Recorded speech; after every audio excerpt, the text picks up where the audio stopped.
Ini adalah video yang keempat dari topik 4, yaitu topik tentang energi angin pada mata kuliah energi terbarukan di jurusan Teknik Elektro Universitas Riau 2020-2021. Pada video yang keempat ini kita akan bahas beberapa hal. Yang pertama adalah kita akan bahas tentang penempatan turbin angin. Pada ketinggian sekitar 1 km, angin sama sekali tidak terpengaruh oleh bentuk permukaan bumi. Tetapi di lapisan di bawah atmosfer, kecepatan angin itu sangat dipengaruhi oleh gesekan terhadap permukaan bumi. Dalam industri angin dibedakan ada beberapa hal, yaitu kekasaran medan, pengaruh hambatan, dan pengaruh kontur medan yang juga disebut sebagai orografi daerah. Kita akan bahas orografi nanti ketika kita mempelajari efek percepatan, yaitu efek terowongan dan efek bukit. Kita bahas kekasaran permukaan. Secara umum, semakin kasar suatu permukaan bumi, maka akan semakin lambat angin bertiup di sana. Hutan misalkan, atau kota-kota besar, memperlambat kecepatan angin secara signifikan dibandingkan dengan landasan pacu yang terbuat dari beton di bandara, itu hanya memperlambat kecepatan angin sedikit saja. Bahkan permukaan laut yang lebih halus dibandingkan dengan landasan pacu beton tadi akan memiliki pengaruh yang lebih kecil terhadap kecepatan angin. Rumput panjang dan semak belukar itu juga berpengaruh memperlambat kecepatan angin secara signifikan. Kekasaran angin ini ada kelasnya. Jadi ada namanya kelas kekasaran. Kemudian ada juga panjang kekasaran.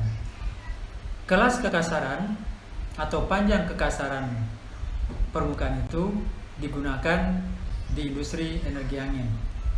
Kelas kekasaran yang tinggi, yaitu kelas 3 sampai kelas 4, itu biasanya berada pada lanskap yang banyak pohon-pohon dan banyak bangunannya. Sedangkan permukaan laut itu kelas kekasarannya 0, artinya terbaik. Landasan pacu beton di bandara kelas kekasarannya adalah 0,5. Hal yang sama berlaku juga untuk lanskap datar dan terbuka, itu juga 0,5. Nah, istilah panjang kekasaran itu adalah jarak di atas permukaan tanah atau di atas permukaan air di mana kecepatan angin secara teoritis itu harus 0. Nah, tabel ini memperlihatkan kelas kekasaran dan panjang kekasaran, lalu ada energy index yang ada di sana, dan jenis-jenis lanskapnya.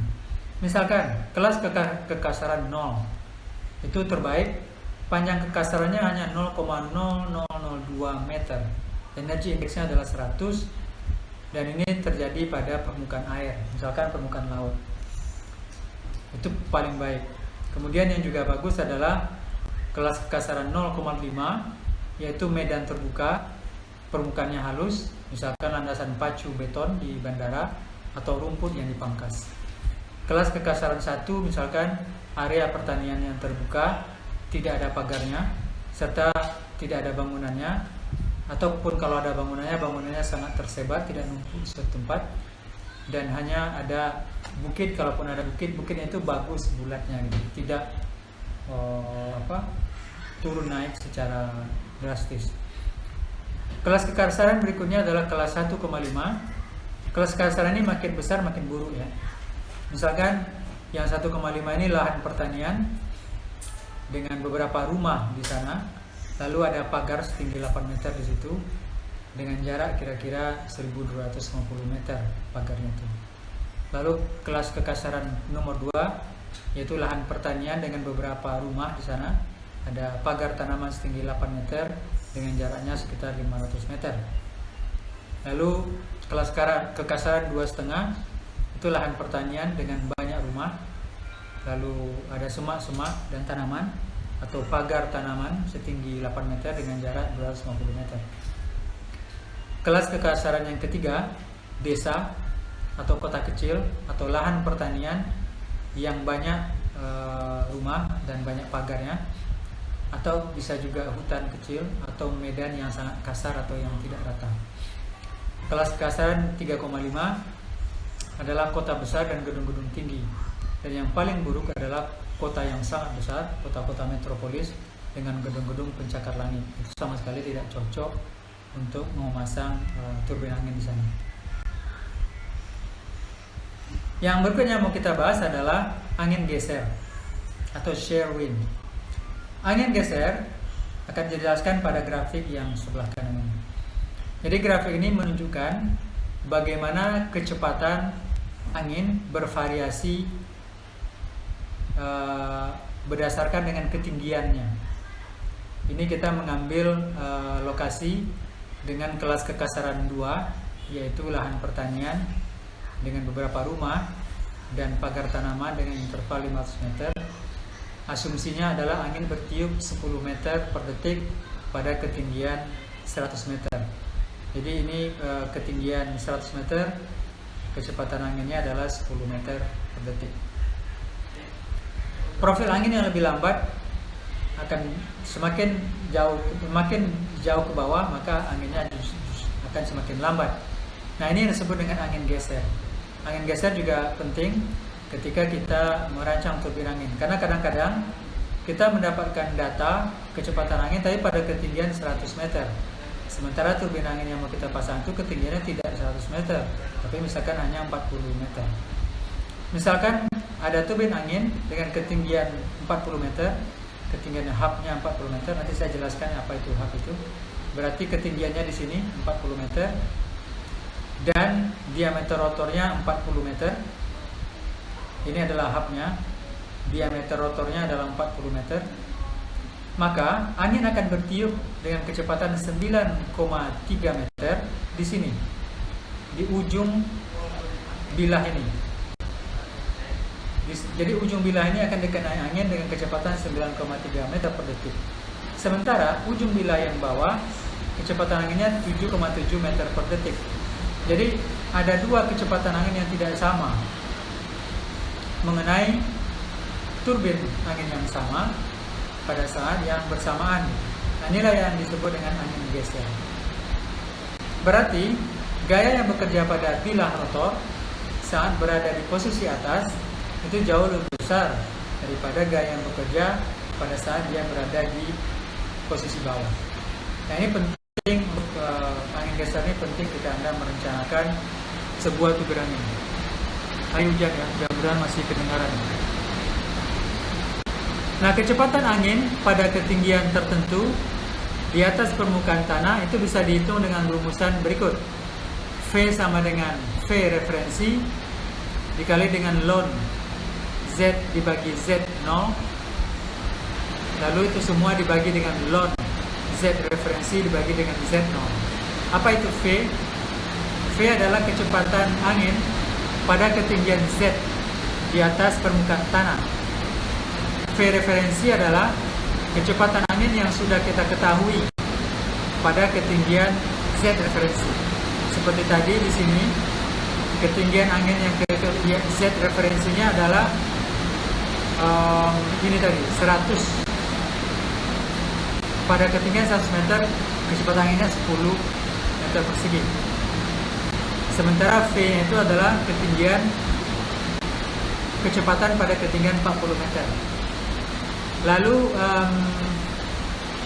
Z adalah ketinggian di atas permukaan tanah untuk kecepatan yang diinginkan, yaitu V. Z0 adalah panjang kekasaran. Z referensi adalah ketinggian referensi, yaitu ketinggian di mana kita mengetahui kecepatan angin yang tepat, yaitu V referensi. Untuk memahami rumus ini, mari kita buat contoh soal. Misalkan angin bertiup 7,7 meter per detik pada ketinggian 20 meter. Berapa kecepatan angin pada ketinggian 60 meter kalau panjang kekasarannya 0,1 meter? Jadi oleh karena itu V referensinya adalah 7,7 meter per detik. Z atau ketinggiannya adalah 60 meter. Z0 kekasarannya adalah 0,1. Z referensi atau ketinggian kecepatan angin referensi adalah 20. Maka 7,7 kali ln dari 60 dibagi 0,1 dibagi ln dari 20 dibagi 0,1, ketemu 9,3 meter per detik. Hal yang penting juga diperhatikan ketika kita ingin menempatkan sebuah turbin angin adalah efek terowongan. Bayangkan Anda punya alat suntik seperti ini, diisi dengan air, ini ditarik ke arah kiri, kemudian Anda dorong pakai ibu jari, maka air yang keluar dari ujung nozzle ini, dari ujung ini, kecepatannya akan jauh lebih tinggi dibandingkan dengan kecepatan Anda mendorong. Jadi Anda mendorong sedikit, tapi di luar yang keluar di sini cepat sekali. Mengapa itu bisa terjadi? Alasannya adalah karena ujung ini jauh lebih sempit dibandingkan dengan silinder pompanya. Nah, hal yang sama akan bisa Anda rasakan kalau Anda misalkan berjalan di antara gedung-gedung tinggi atau di antara dua bukit yang sempit. Efeknya akan mirip seperti itu. Kenapa? Karena udara menjadi padat pada sisi yang berangin dan dari bangunan atau gunung. Misalkan seperti ini, dari sini ada angin datang, maka udara ini akan padat di sini dan kecepatannya akan meningkat pesat di antara rintangan terhadap angin. Di sini akan ada kecepatan yang lebih laju. Ini dikenal dengan efek terowongan atau tunnel effect. Jadi, walaupun kecepatan angin secara umum di sekitar sini anggaplah 6 meter per detik, di terowongan ini kecepatan anginnya bisa mencapai 9 meter per detik. Nah, oleh karena itu menempatkan turbin angin di terowongan ini adalah cara yang cerdas untuk mendapatkan kecepatan angin yang lebih tinggi dibandingkan dengan di daerah sekitarnya. Untuk mendapatkan angin efek terowongan yang baik, tentu saja terowongan ini harus bagus ya. Jangan tiba-tiba dia terlalu banyak batu-batu penghalasnya, dia harus halus gitu terowongannya. Kemudian jika perbukitan ini tidak kasar, tidak halus, terlalu kasar, tidak rata, justru mungkin akan ada turbulens di sekitar sini. Turbulens itu justru akan menghilangkan. Jadi sebenarnya anginnya di sini laju, tapi gara-gara banyak turbulens di sini, anginnya laju tadi diperlambat lagi. Jadi turbulens itu tidak diinginkan dalam sistem turbin angin. Sebagaimana dalam pesawat terbang, turbulens juga tidak terlalu disukai. Yang berikutnya adalah efek bukit. Turbin angin sering diletakkan di atas bukit atau di punggung bukit seperti di gambar ini. Jadi ada punggung bukit yang menghadap ke daerah sekitarnya. Mengapa? Karena di sini kecepatan angin lebih tinggi daripada di sekitarnya. Ini disebabkan oleh adanya kompresi angin, terjadinya kompresi angin atau penekanan angin, peningkatan tekanan angin pada sisi bukit yang berangin ini. Dan begitu udara mencapai punggung bukit, maka udara itu akan mengembang dan kemudian melaju. Jadi kecepatan angin di atas ini jadi lebih tinggi dibandingkan dengan sebelumnya. Tapi perlu diperhatikan, ini tidak boleh, dia harus halus. Ini kan bukitnya halus, sementara yang bawah ini tidak halus. Nah, kalau tidak halus seperti ini, awalnya anginnya datang lambat, kemudian di sini cepat, begitu cepat lalu sampai di sini terjadi turbulens. Turbulens ini bisa mempengaruhi sampai ke sini, sehingga angin yang tadinya sudah cepat itu jadi lambat lagi, atau jadi malah tidak beraturan. Nah, bagaimana kita menentukan daya di dalam angin? Ini adalah sebuah kurva yang menunjukkan yang hitam ini adalah total daya yang ada di dalam angin. Ini hitam. Sedangkan yang biru ini adalah total daya yang bisa digunakan oleh turbin angin. Jadi total daya yang bisa digunakan itu tidak semua. Ini disebut dengan Betz law atau Betz limit. Jadi ini ditemukan oleh seorang imam bernama Betz. Jadi Betz menemukan bahwa tidak semua energi yang ada di dalam angin itu bisa diambil. Sebelumnya kita juga sudah menjelaskan bagaimana bentuk silinder angin itu dia tidak silinder tapi dalam bentuk botol, ya. Sehingga tidak semua energi angin yang datang itu bisa diambil. Sedangkan yang merah ini adalah output dari turbin anginnya. Oleh karena itu bisa dilihat di sini bahwa pada daerah biru ini adalah berapa banyak tenaga angin yang secara teoritis bisa diubah menjadi energi mekanik. Menurut hukum Betz, besarnya adalah 16 dibagi 27 dari total energi angin dari yang hitam-hitam ini. Sedangkan area yang berada di bawah yang merah ini menunjukkan berapa banyak daya listrik yang akan dihasilkan oleh turbin angin tertentu di lokasi di mana grafik ini dibuat. Biasanya turbin angin dirancang untuk mulai beroperasi dengan kecepatan angin sekitar 3-5 meter per detik. Ini disebut dengan pemotongan kecepatan angin. Jadi di bawah 5, di bawah 3-5 itu tidak ada energi yang akan dihasilkan. Tapi setelah 3 atau setelah 5 mulai ada energi yang dihasilkan. Ini disebut dengan pemotongan kecepatan angin atau cut off. Di sini terlihat bagaimana cut off itu terjadi. Selain itu, di sebelah kanan ya diperlihatkan juga bagaimana turbin angin akan berhenti, dan memang turbin angin akan diprogram untuk berhenti pada kecepatan angin yang tinggi, misalkan di atas 25 meter per detik. Mengapa dia harus dihentikan pada kecepatan itu? Itu adalah untuk menghindari kerusakan turbin. Karena kalau kecepatan angin sudah 25 meter per detik bisa menimbulkan turbinnya rusak. Ini disebut dengan, lalu dipotong di sini, ini disebut dengan kecepatan angin potong. Nah, area-area biru ini memperlihatkan juga bagaimana itu bisa terjadi. Lalu, daya yang ada dalam angin bisa digambarkan menurut kurva daya. Kurva daya ini adalah kurva dari sebuah turbin angin. Jadi lain turbin anginnya, lain pula kurva dayanya. Jadi kurva daya suatu turbin angin merupakan grafik yang menunjukkan seberapa besar keluaran daya listrik dari turbin angin tersebut jika diberikan kecepatan angin yang berbeda. Nah, di sini ditunjukkan kurva daya sebuah turbin angin 600 kW yang dibuat di Denmark. Kurva daya ini dihasilkan dengan mengukur di lapangan kecepatan angin menggunakan anemometer. Kecepatan angin itu kemudian divariasikan. Pertama misalkan dibuat kecepatannya 5 meter per detik, lalu diukur berapa daya yang dihasilkan oleh turbin. Diplot. Ketika kecepatan angin 6 berapa daya, 7 berapa daya, seterusnya sampai ketika 25 berapa dayanya. Terlihat di sini bahwa tidak terlalu halus, dan kita lihat sini bahwa setelah 20 pada turbin ini, setelah kecepatan angin sekitar 18 meter per detik, justru terjadi cut off. Jadi turun malah daya yang dihasilkan oleh turbin, seperti yang dijelaskan dalam diagram sebelumnya. Kemudian yang juga penting adalah koefisien daya.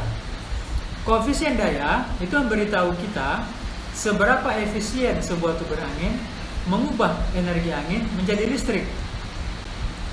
Nah, cara untuk mendapatkannya adalah kita membagi keluaran daya listrik atau output dengan energi listrik yang masuk. Karena efisiensi itu rumusnya adalah output dibagi dengan input. Bagaimana cara membagi ini? Pertama kita ambil dulu kurva daya dari turbin angin itu. Kemudian kita bagi dengan luas rotornya untuk mendapatkan berapa keluaran daya per meter persegi luas rotor itu. Nah, untuk setiap kecepatan angin, hasilnya kemudian dibagi dengan daya angin per meter persegi.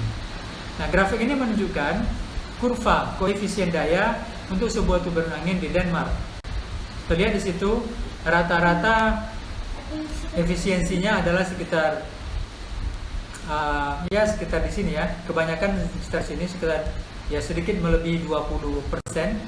Tapi sebenarnya efisiensi itu bervariasi dengan kecepatan angin.